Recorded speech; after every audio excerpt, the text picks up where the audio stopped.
Shalom. Yahweh Shemel Shah Bragatah.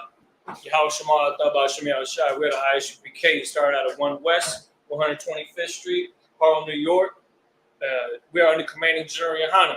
Since 1969, the Isupk has been teaching blacks, Hispanics, and Native American Indians their real culture and identity according to the scriptures.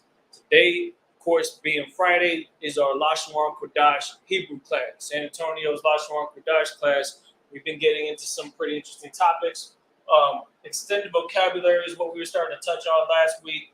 We also touched on some other things. Within the past couple of weeks, we've been touching on the numerical system, numbers 1 through 100, going over some basic things, and really starting to get into some examples of the scriptures themselves. We went over recently Deuteronomy chapter 6, verses 1 through 5, I believe. And so we've been just kind of taking things steady, using what we have already, using the foundation of the Hebrew that we use for our typical, more common phrases, and then taking that and taking it to the next step. So let me make sure we got a full screen here. Yeah, it's cut off a little bit. Let me adjust the camera real quick, y'all. Give me 1 second. Let me see this. Yeah, that'll work. All right. So today, this is what I want to do today. I want to briefly touch on our vocabulary from last week.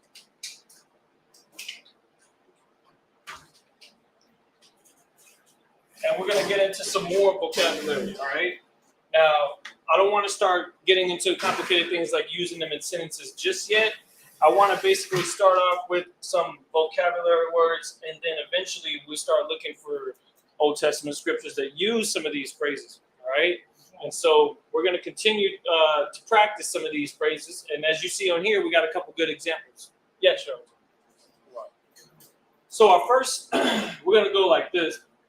Our first vocabulary word that we're going to review is scholar, okay? Scholar is pronounced, and as you can see right here, I actually have it written out how it's pronounced. We have the characters right here. And of course, like always, we have our chart here that shows the Hebrew alphabet so that you can refer to it, so that you can see how these letters come to be, all right? How these characters sound. Thal, ma, yad.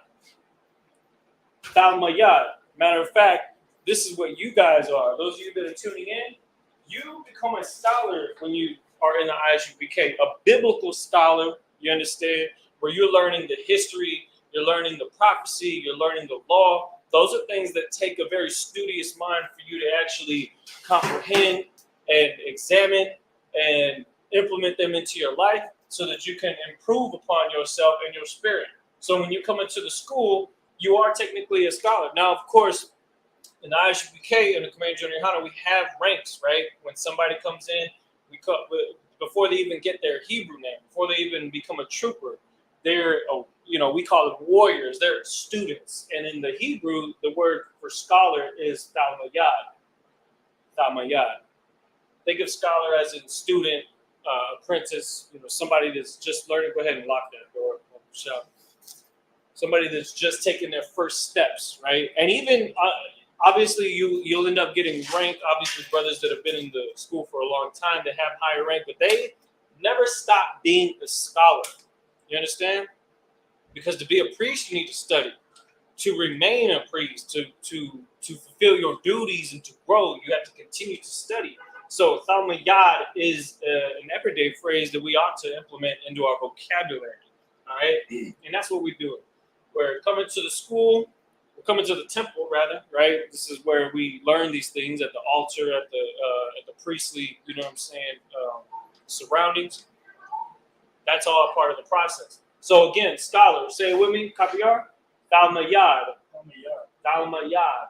Where you have the tha and the la are joined together. So you have thal, and you have ma by itself, so it's pronounced by itself, ma. And then ya and da are connected, and because they're connected, it's pronounced yad. Is there a baby in there? Talmayad, scholar, is that what that means, all right? The next word we got is Hayakal, or temple. So Talmayad means student. Where did the student learn? They learn at the temple. Hayakal. Hayakal. We got the ha, the ya, the ka, and the la. Say it again, Capiar. Hayakal. I'm tripping. Oh, you even got the thing on? They can't even hear you.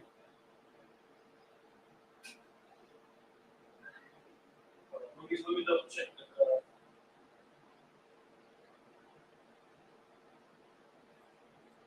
Oh, yeah, no, I didn't.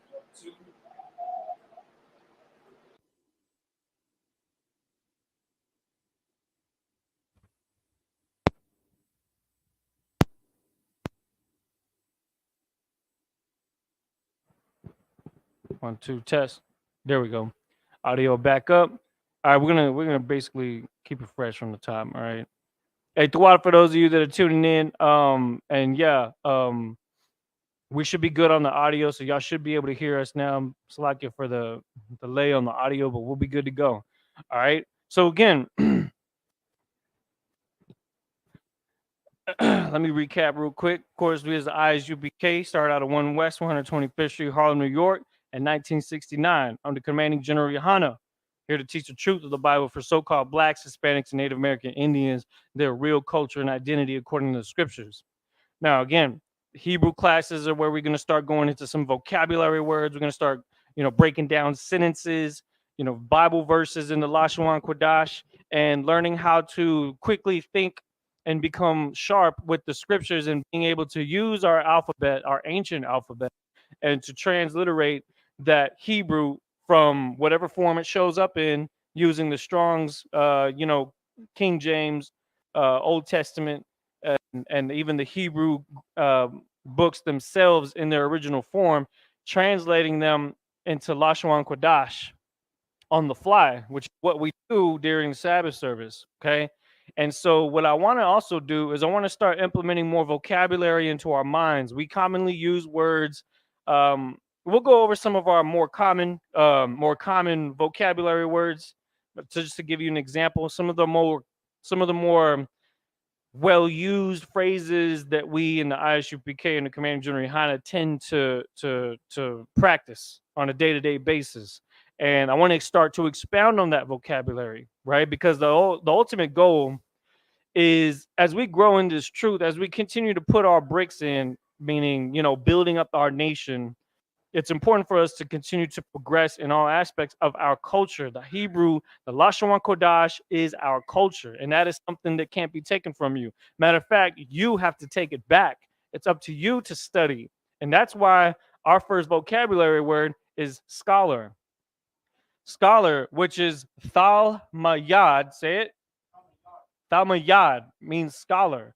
And again, the mic was off when I was saying this earlier, but you have to keep in mind, when you come into this school, you are a scholar, and you stay a scholar for the duration of your time in the school, whether that be your entire life. Most high willing that's the case, that you stay into the school and continue to learn and to continue to apply the knowledge that you get so that you can better yourself. Now, of course, a scholar is a student. And so when you come to classes, you become a student. So Thalmayad should be a common vocabulary word for people that are students, because it's what you are. Now, again, the ISUPK and the Commanding General Yohana does hold ranks in our structure system that has, a trooper program. There's a path to get to an officership. There's different tiers to that, captains, general, and of course, Commanding General Yohana. All of these men would be the first ones to tell you that they are still a student. No matter how much rank you get, no matter how much knowledge you earn, no matter how many people that you end up becoming responsible for, right? Because that's what the officership and the numbers that deal with that have to deal with, right? Officer of 50 means what? That you have to be able to become a leader over 50 families, nation of Israel, right? Officer of 500, 1,000, 5,000, captain, you know what I'm saying? Generals. So your scholar is where you begin. It begins with your discipline in studying, and you want to make sure to get as much as you can while you can, because when you see this um, in the Yiddish, it's not even Yiddish. Yiddish is the pronunciation of the Hebrew characters, but this is what's considered the Assyrian Hebrew, and so that looks a little bit different, right? Thou, right? Uh, Thamayad. It would look like this in the Yiddish or in the Assyrian Hebrew. Thamayad or Thamayad both mean scholar, students. You understand? And that's an important thing because you have to stay in that mindset so that you can continue to grow, so you can continue to learn. Because the scripture says, knowledge puffeth up, but charity edifieth. So when you start to learn these things, you have to remember to remain humble and knowing that you are Thalmayad, which is a student. It allows you to take on the mindset of continuing to absorb as much knowledge as you can from the men that are designated to be over you. And more importantly, for those of you that you're trying to fish, that they lock into that same mentality, Thalmayad, as the student. Um, and the people that we then take on the care for and showing of brotherhood and teaching them the law, statutes, and commandments, right? So that's an important part of who we are, is that we have to be scholars in this truth. It's not just about you learning a few scriptures, going out and getting drunk and doing all this extra stuff. You know what I'm saying? Because this knowledge is going to put you on a lot of confidence, but to remain studious is something that is very Christ-like, man, because then you're always going to be willing to learn, and then eventually you'll be apt and able to teach. And that is done at the temple.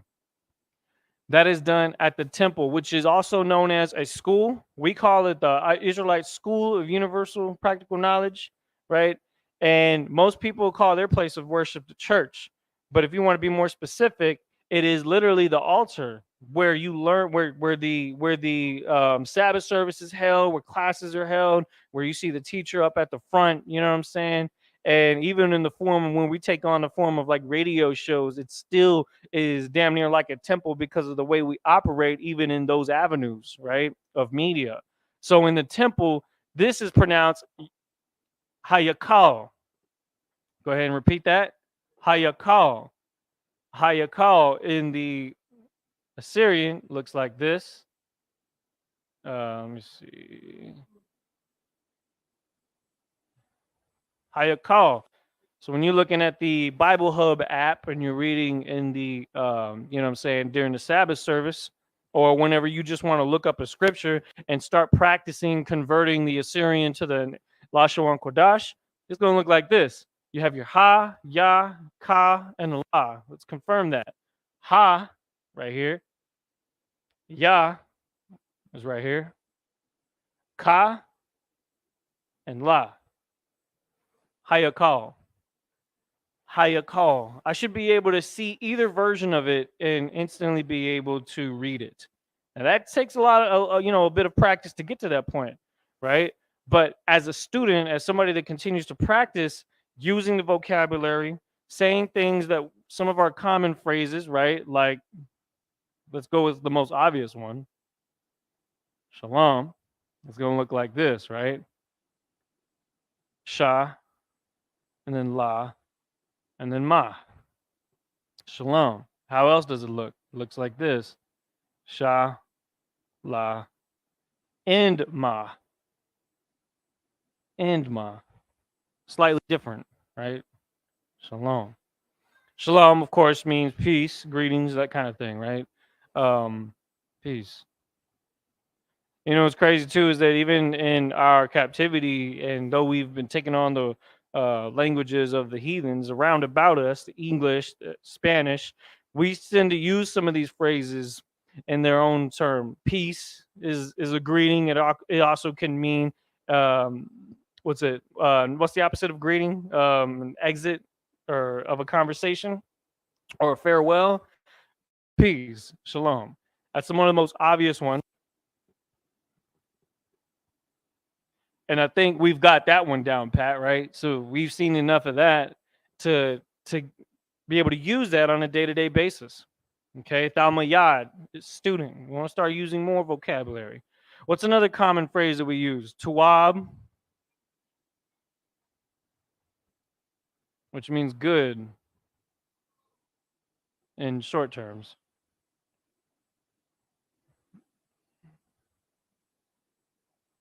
Tawab.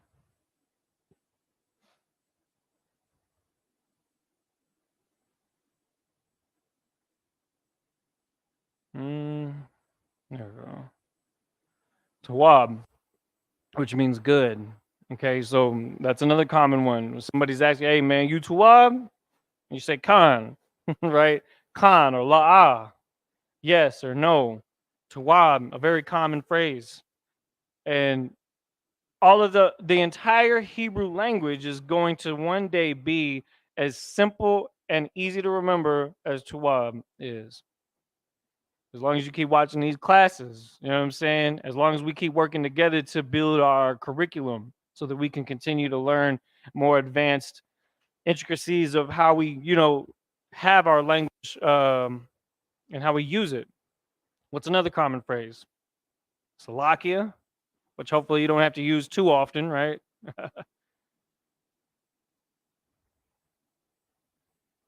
So how would we make this copyar? We have sa. We have what else? And what else?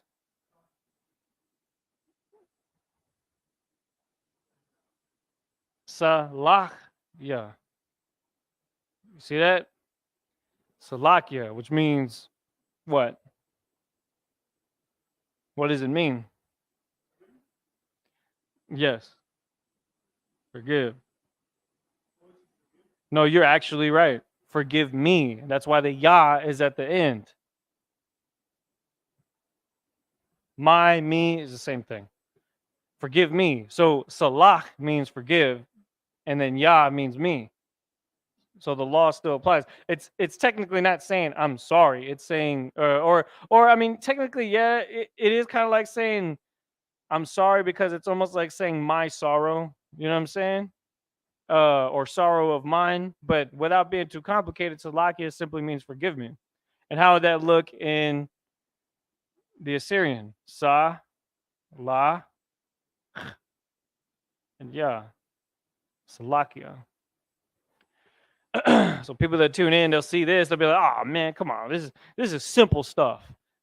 I want to see more complicated vocabulary." Well, that's what we're here to do. We're just kind of covering over some of the more common phrases because of what I'm showing you is that for a lot of us out there that have been in the school and even those that are on the outside looking in, they kind of pick up on a lot of our vocabulary as well because of the things that we use.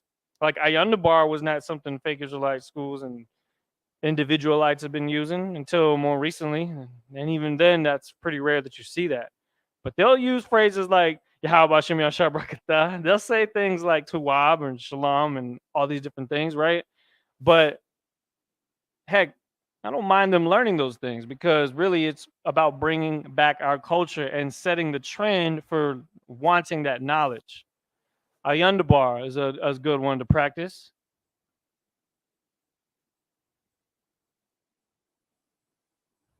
And what does Ayundabar mean?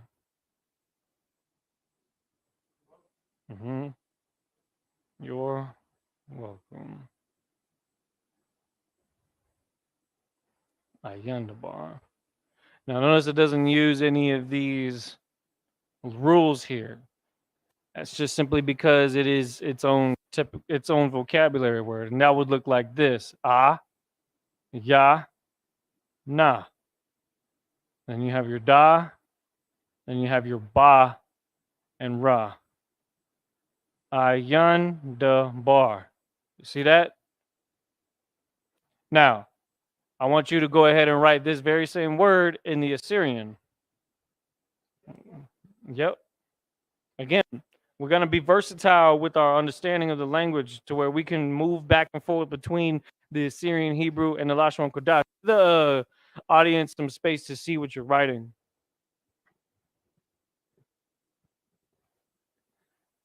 Ayundabar. Yeah.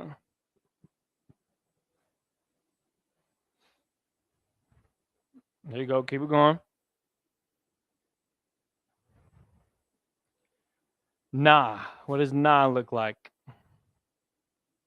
You'll notice that that character right here looks quite a bit different than what you're used to seeing on the iPhone when you look at it. So if you want to use that version of it, that's fine too. Do you know what that looks like?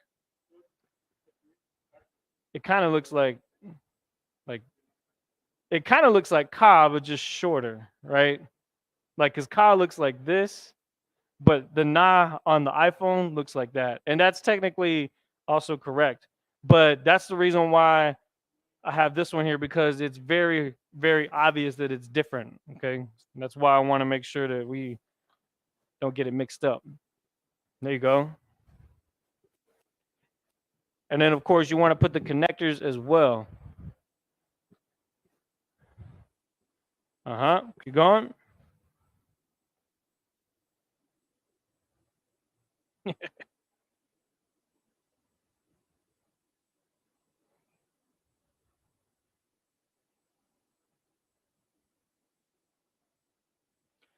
You have it. There you go. Now go ahead and connect them. All right. Go ahead and erase that little portion right there. Yeah. What's one word that we haven't used yet that we use a lot? Yeah. So we've said Khan La'a, we've said Shalom, we've said Salakia, we've said um Ayundabar. What's the opposite of that? Yeah. What's usually said before that is said? No. The water. Go ahead and write that in English at first. There's another very common word.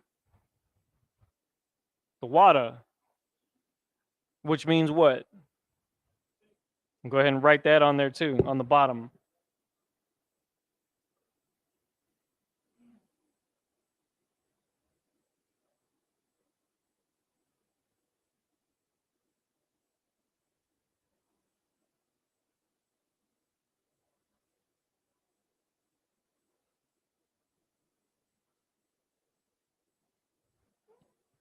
The water. There you go. You have your tha, wa, and then you just have your other character, da. And they're each pronounced by themselves. So you want to go ahead and just put the individual ones. I'll go ahead and share the class. You know what I'm saying? If you're tuning in, go ahead and like and share the class. We just want to make sure that we get this class out to as many people as possible. So definitely do your part in putting the you know what I'm saying, putting this information out there on the airways for all of Israel to see.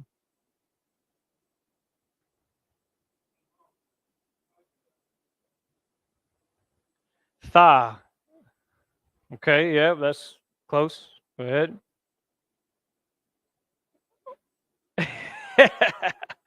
Sometimes it could be hard to get that wa just right. Just it's almost like we overthink it. When you're trying to write the wa on the apps, it's just one line, right? It's just a different size for ya, wa, and na.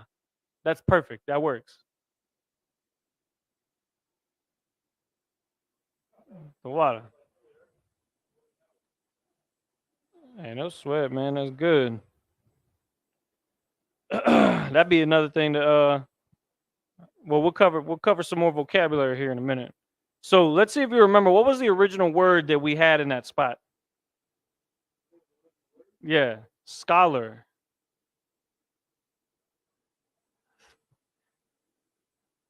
Go ahead and erase that, because I want to try to leave some vocabulary up there throughout the whole class and just work with different sections so that people can pop in, see the vocabulary that we've been using, and then also be able to get some new information. Scholar. Go ahead and write that. Scholar. Thalma Yad. It was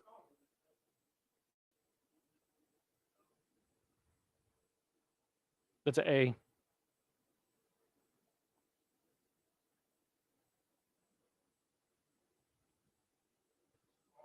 There you go. Thalmayad. Yeah.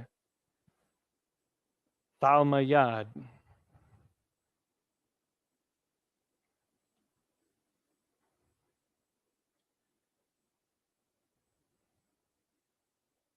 Just let it flow. You already know the characters. La.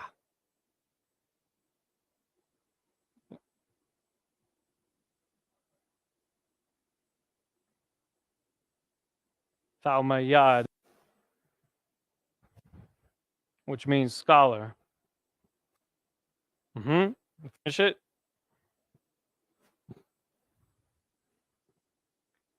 Okay. One more.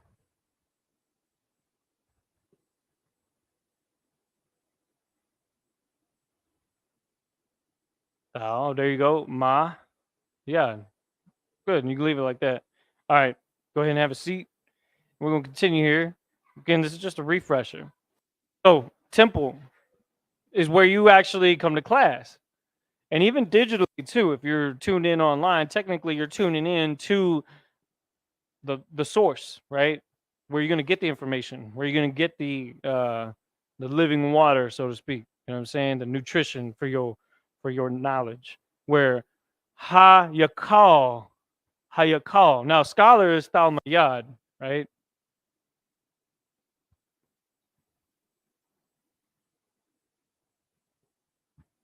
Hayakal means temple. Hayakal means temple. Okay. Let's go ahead and switch that one out with a new phrase. We're going to get some new vocabulary today. All right. Let's see.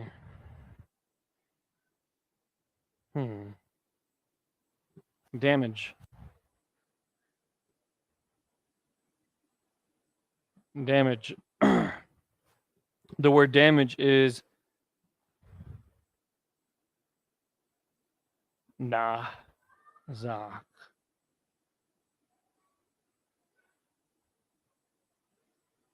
Nah.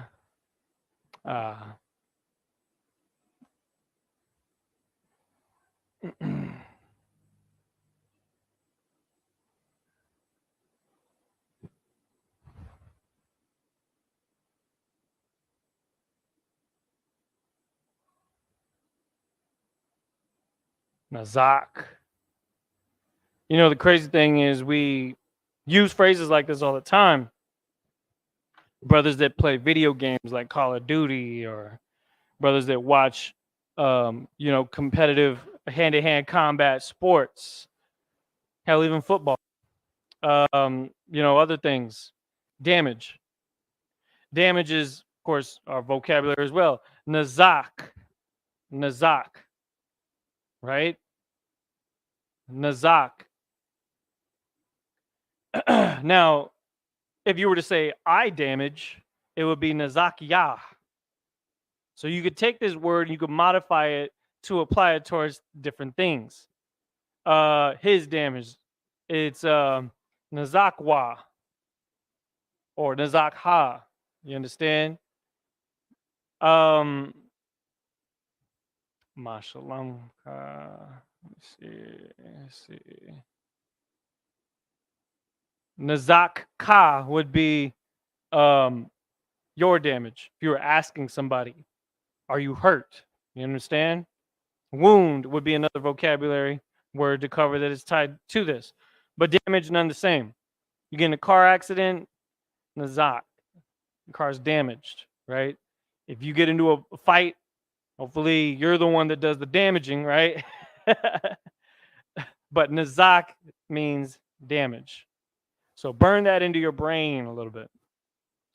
Now, we went over temple already, but temple, there's two different versions of it, because the temple meaning yourself, your body. Like when Christ says, or when the scripture says, the ye are of the Lord and the temple is not your own.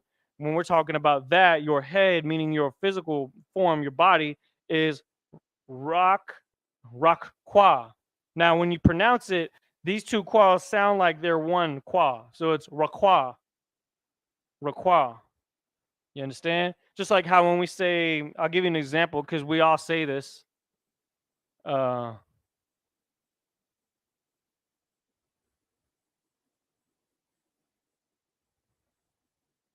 I'll give you an example. So a lot of again, require is almost like it flows together, though it's technically two different quas, rock or rock and then qua.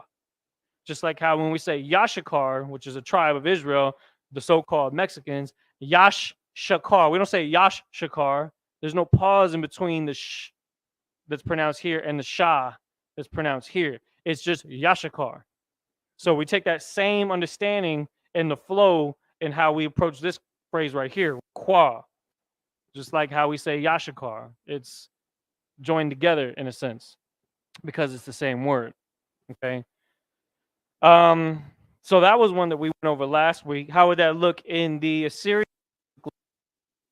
Qua.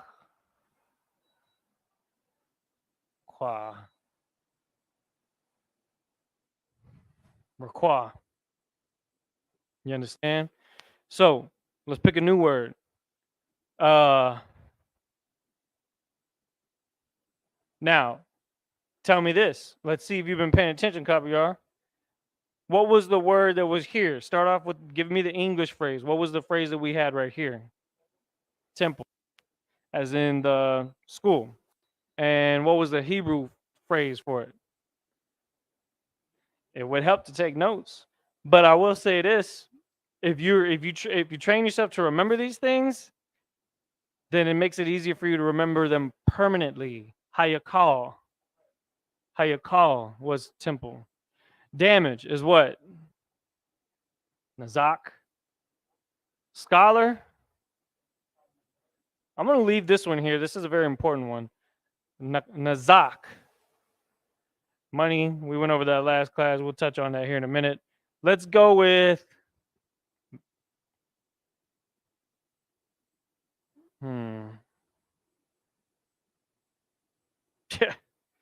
There's some really interesting ones here. Let's see. We'll go with.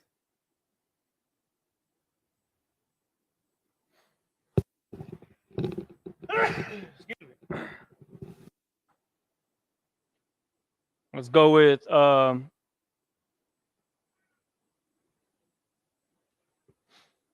me see. Ready.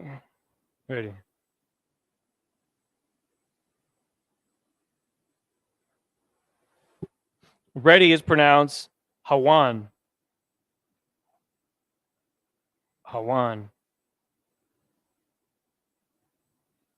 Also in the Syrian, it looks like this.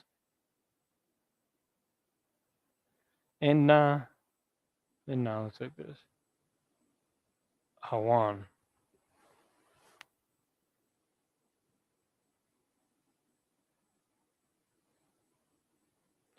Hawan means ready. You know what I'm saying?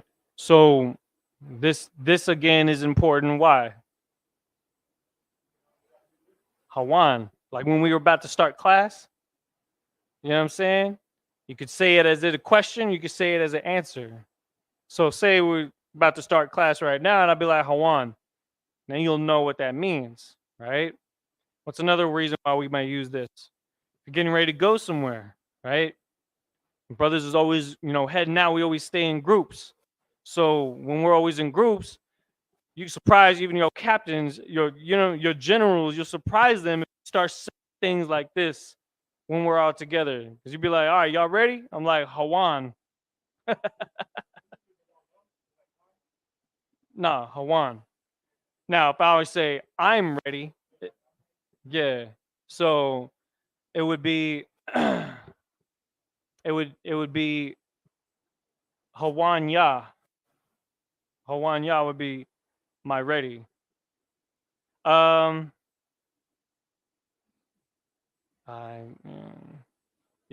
So again, this is these prepositions that you see, those are usually used more so during sentences, but individual phrases a lot of the time will use this. Okay, so that's why you want to look at that phrase individually. Hawan.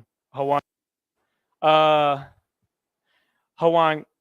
Now, another thing that you may see is that a lot of times when we use ka, it changes the way that the ending sounds because the hawanak, because when we change the last part to a k, then the end of the phrase is usually like 8 times out of 10 is the one that gets joined to by the previous character, except for some exceptions. So hawanak might be actually how you say a quicker way of saying, "Are you ready?" Okay, Hawan again looks like this. You know what I'm saying? Let's go over this briefly. Money, the plural form of money. Now, money by itself, as in one unit of currency, would be shakwal. Shakwal. Okay. Um, this is something that we have to use all the time. This is a common phrase. All right. Especially among the brothers, because what's a question that we owe? Well, aside from you know what I'm saying, paying your tithes, which is the Aishra, okay. But shaqualium is something that is used every day. It's talked about almost damn near every day. You know what I mean? Damn near to the point where it's just ridiculous. But here we are in captivity, and unfortunately, this is something that our people uh, fight over, kill each other over, right? Shaqualium, see, just even saying it in the Hebrew gives it a more pure understanding. You know, the scripture says that money is a defense. It's a defense against if you suddenly lose your job, if you end up in a car accident. I mean, so saving that up becomes important. Shaqualium becomes important, being able to hold on to those things.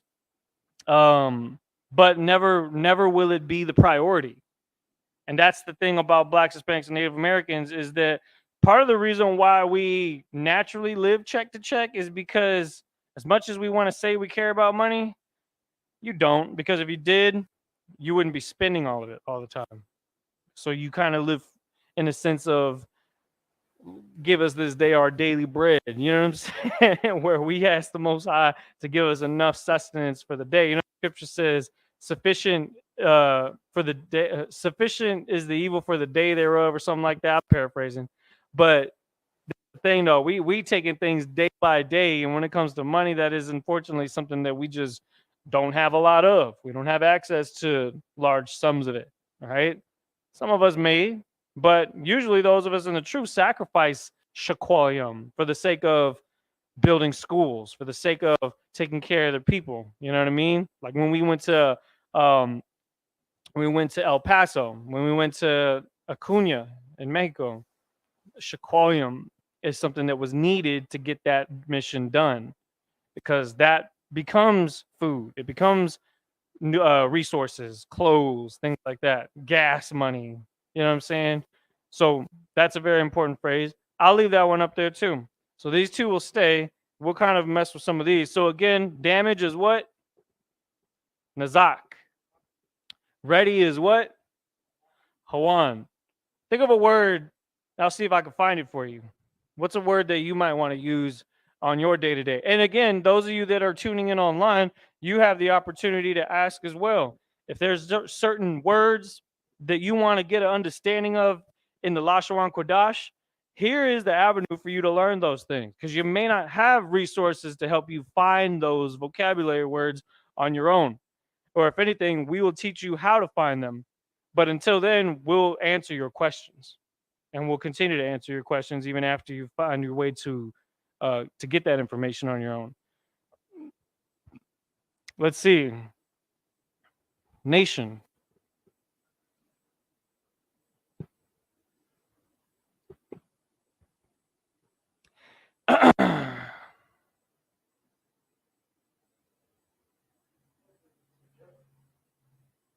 What's up?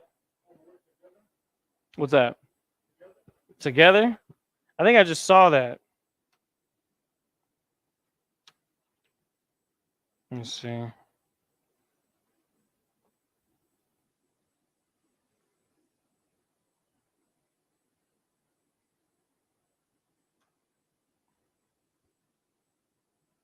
Now here's an interesting one. Together is Yahad.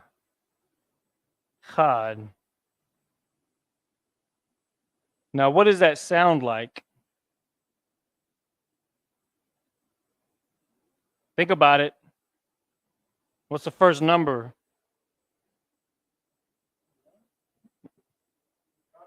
Now, why would that be the same as together? Yeah, exactly. So it's like of us being one nation. One nation, aside from all the heathens, right? Yachad, which also looks like this. Ya, Cha, and then Da. Yachad. Together. We know that. Yachad.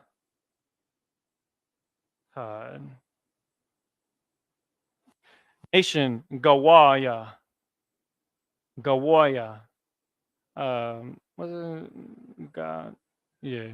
I always get Ga and Za a little bit confused because Za looks like this and Ga looks like that. Ga wa ya. Gawaya. Nation.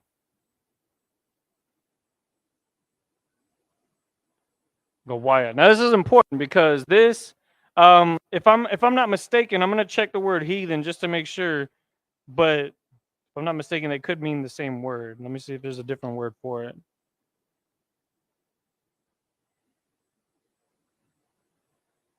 Yeah. It doesn't have a word for heathen. You know why? Because that's the same as nations. Yeah. One too is let me see. ABC. Gentiles is not in the Old Testament. If I'm not mistaken. Let me see. Yeah, you don't even see Gentiles in the Old Testament. So Gentile, heathen. I'm gonna double check this too because I want to make sure that we're being real thorough. Nation, Gawaya is obviously where it's talking about different subgroups of people that are in a specific location of a specific ethnicity. Now, why is it that the Most High would see it that way? We in the modern times try to sculpt understandings of words into what we think it's supposed to mean. But the Most High always had nations separate from one another. That's why he gave them their own inheritances. In Genesis chapter 10, when it says, when the Most High divided each nation their inheritance, he gave them their own land, right? He gave them their own languages. Eventually, they branched off and did their own thing. But that was never supposed to mean, nation as in everybody coming together like in America. You understand? So it's not quite the same. If I look up the word heathen in the Old Testament, heathen, I'm just looking to see if there's a specific if it changes at all. Yeah, so heathen is Gawaya. That's exactly what I figured. Heathen. If I look up the word Gentile in the Bible, I don't even think that shows up in the Old Testament. Let me see. Okay, never mind. Yeah, Gentile. And it Gentile shows up the exact same. Gentile, heathen, and nation. So that being said, plural, nation meaning multiple nation or nations, is Gawayim.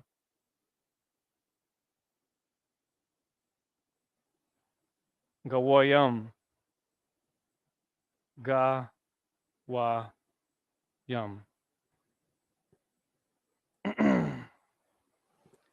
Gawayim means nation. So it depends on how it's used in a sentence or how it is said that'll give it that'll give it either a derogatory sense or not. So Israel is a nation, but we're not heathens, and we're definitely not well, some of our people would be considered among the Gentiles, but the word Goya, in that sense, it would be based off of the sentence structure around it. If we were speaking about another group of people, it would be Goya or Goyam, meaning them over there. If we're talking about the nation of Israel, Goya, we wouldn't actually be saying Goyam when we're talking about us. It would always be a singular phrase because we're one nation. And in fact, we just went over that. The word together is Yachad, which is very similar to Achad, which is basically saying together, which means what? One.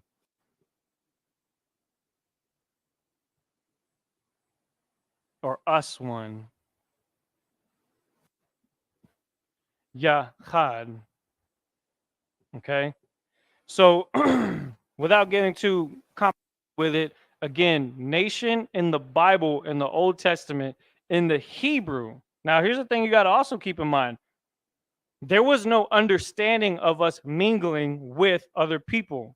So when the Hebrew language was constructed, nation was made to be one word. Okay. And we only use that word when we're talking about ourselves. And in a sense, like I said, not when the other ethnic groups out there, the other inheritances that the Most High left for those other people. It was almost like the word itself was made to be either them or us, never both at the same time. All right. All right. What time is it? 8:18. Okay, we'll give about 10 more minutes. So again, let's get over some more. Here we go. Here's another one. We were talking about this at Juneteenth. Freedom. Yep.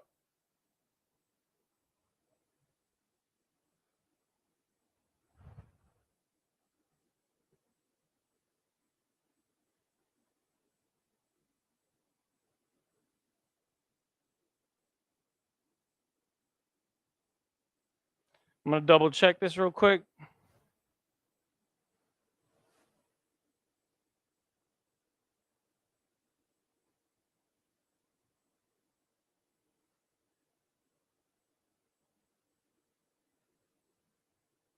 I'm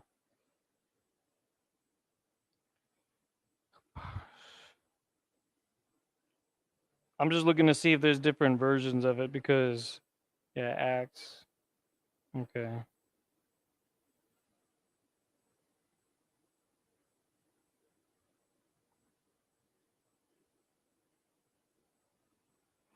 I'm gonna fix that.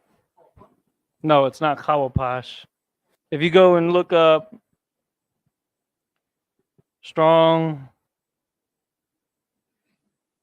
for those of you, if you use any interlinear Bible that has the Hebrew along with the English, Strong's is very important, and it's a great tool for you to lock in on a specific word. H2670, and it looks just like this on the app. Let me see.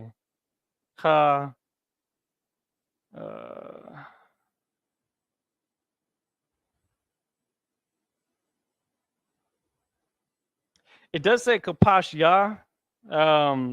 We'll just leave it like this. Kapashya. Or as we know, now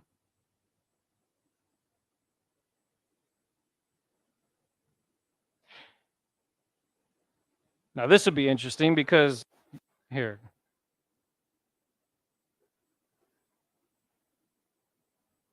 Kapashya. Kapashya means freedom. There's a captain in our school named Captain Kapash. Now, that would be a good thing to ask him. What does your name mean? If it has something along the lines of this, then that would make perfect sense, right? But again, we're just going straight to the Strong's definition of H2670, and it of course says freedom.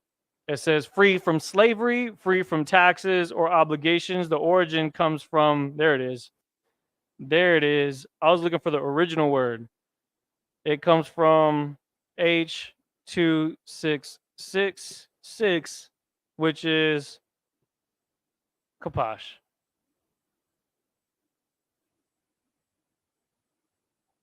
Kapash. To be free.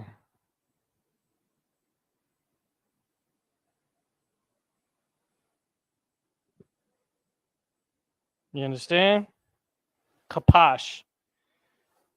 A lot of times what you'll get caught up in, especially with the influence of the post-Assyrian Hebrew culture, the Yiddish, and those that wanted to go and add stuff to the original Hebrew text, is that they may have slightly different pronunciations of the same word. Because when I was looking at some of the other sources, you'll see kawapash, which is no different than shalom.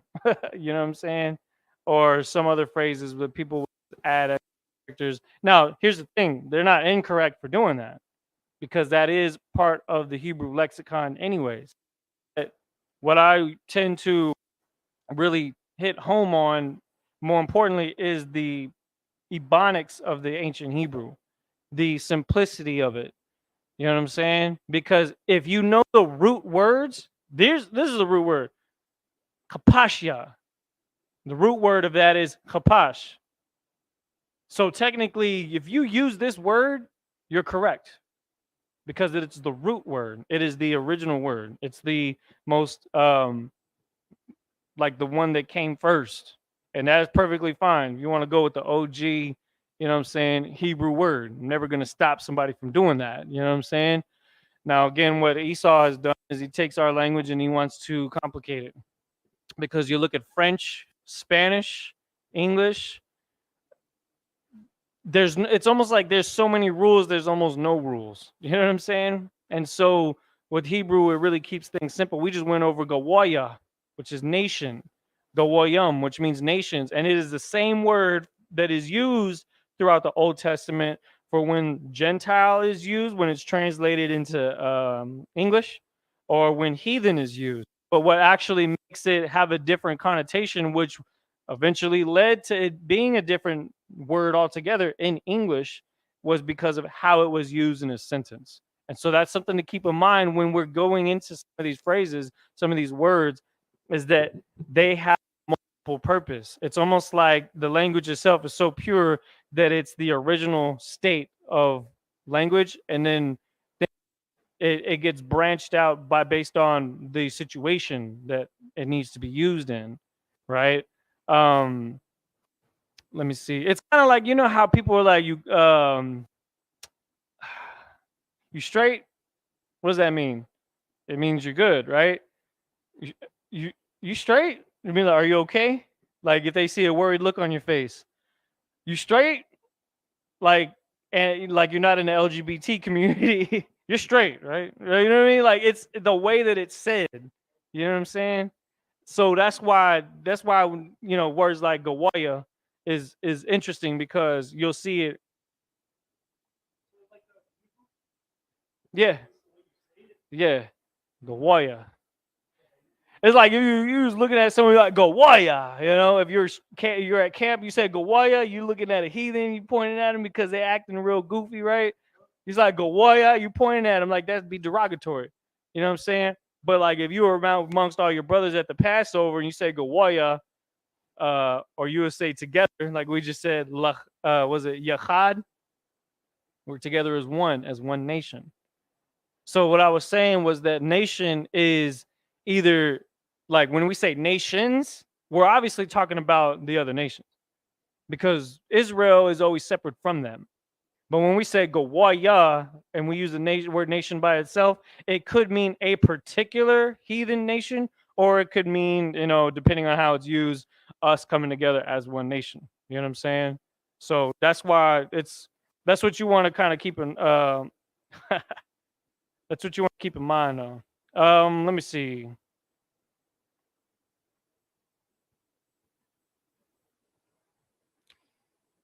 Giant. I'll go with something different.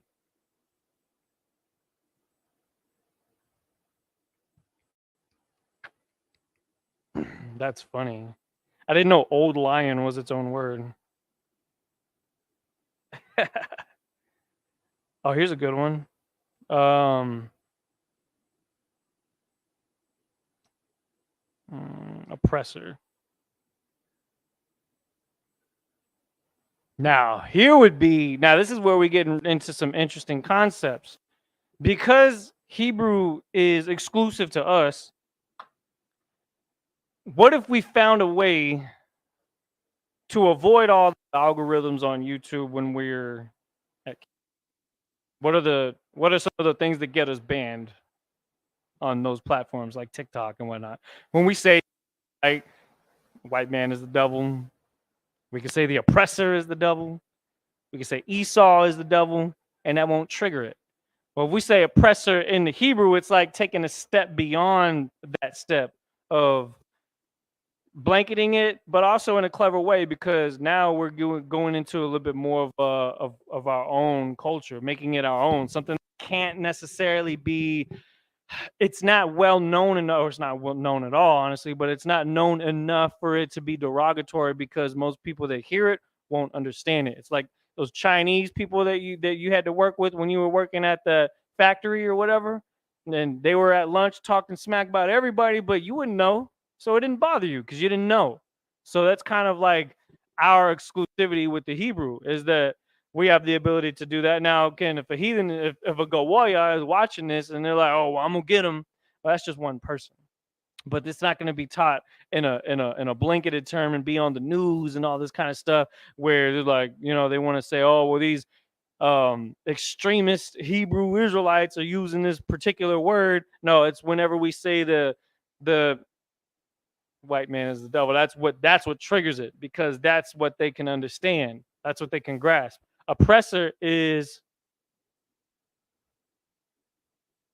and I'm gonna write this in red.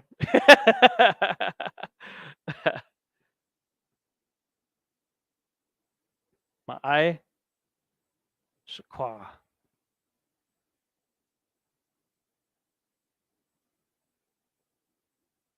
My Shakwa.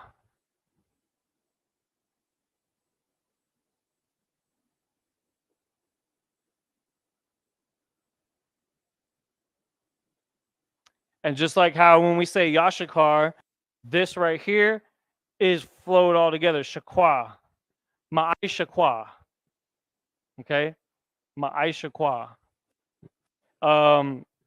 In the Assyrian, just to get that up there too, it is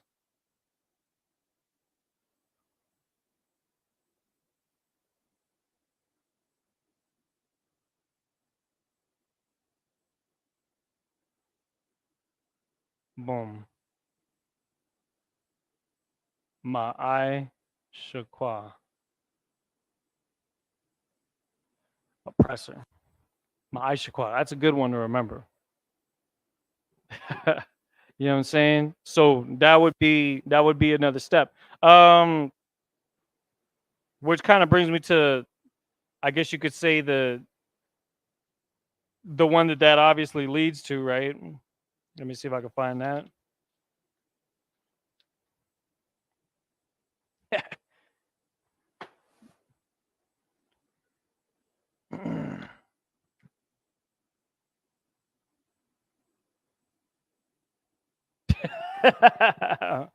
Do you know this one? This is actually a common one too. People don't use it as often though. Oh, my bad. It's Shaitan, right? Yeah.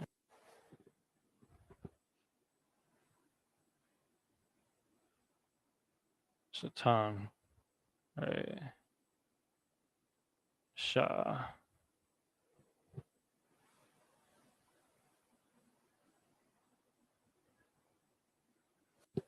Shaitan.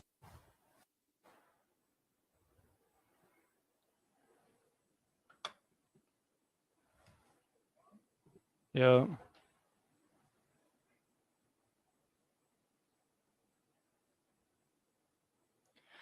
Shaitan. So let's go over the vocabulary that we've gone over today, and we'll end it on that. First is scholar, thalmiyad, thalmiyad. Next is money, plural, qualium. You know what I'm saying? Shaqualium. So again, we kind of mix English with Hebrew in our day-to-day phrases. So as we start to implement more Hebrew into it, eventually, as we get better at the sentence structure, then we'll be able to convert the entire phrases like shaquayum tawab, shaquayum, shaquayumka tawab. You understand? What am I saying? Yeah, exactly.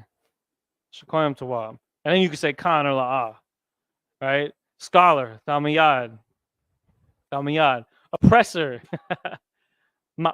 Ma'aishakwa, Ma'aishakwa.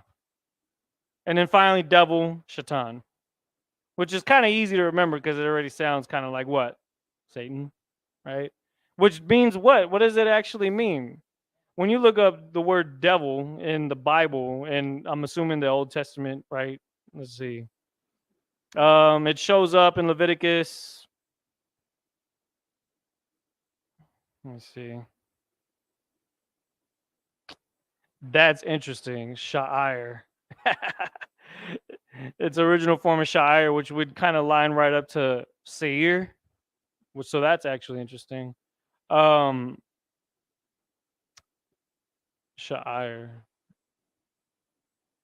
Harry. No, let me see. No. Diablos.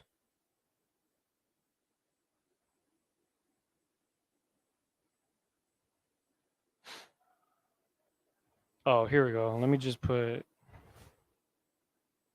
There we go. Shaitan. There it is. It's actually Satan. So I have to write it. Yeah. Well, like I said. So again, devil means what? Deceiver, right?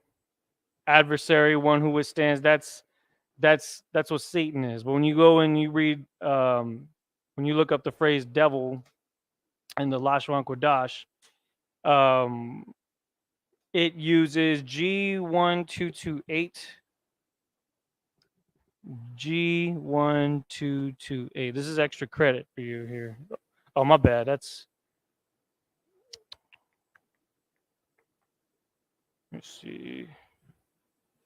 That's the wrong one because that's actually the Greek, and that comes out as Diablo.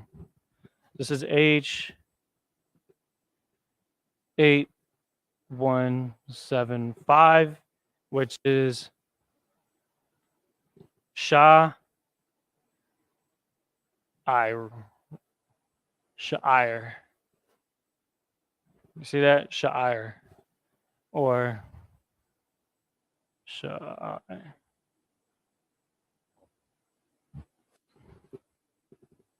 So devil is this. And then Shaitan is actually more lined up with what you see. Okay? Because I'm going to give you an example just from this verse right here. He says, and he ordained him priest for the high places and for the. Hold on. They sacrifice unto devils, not to God, to gods whom they knew not. So what is that talking about? Is it talking about, how do I say, is it talking about any specific person? No, they sacrifices unto their idols of the other people. So when we're saying Satan and devil, keep in mind that that too goes under that same rule where what is the sentence structure trying to say it is. So if it's talking about an idol, that could mean devil, but that doesn't necessarily mean Satan. But these words are pretty much one and the same. You just see that the word Satan uses shaitan and the word devil uses sha'ir. So they're kind of similar, but not exactly the same. I'm gonna leave this on the board here. People are gonna see this. If somebody just logged in, they see this like, dang, what the hell are they talking about? Devil, money, scholar, what's going on here? It's just vocabulary. So chill out. Yo, those of y'all that get freaked out over stuff. This is the Lashon Kodash. This is the holy tongue. But These words are in that vocabulary too, so you got to learn them as well if you want to understand how to pronounce them. If you were to say in the ancient Hebrew, for a devil to leave, or the spirit, an evil spirit to leave somebody, you may use this in that. You're going to end up using words like this to command demons out of people. Does that make sense? Because that's what Christ did. And he used this language to do it. So for those of you that like all them damn scary movies and all that, no, this is the real deal, because this language is misunderstood, it's not known about, it's not practiced, it's not learned. Hell, even people within the Israelite community turn their back on this. But in the ISUPK, we dive headfirst into understanding all things that are profitable for our culture and the rebirth of our nation. You understand? Go ahead. What's your question?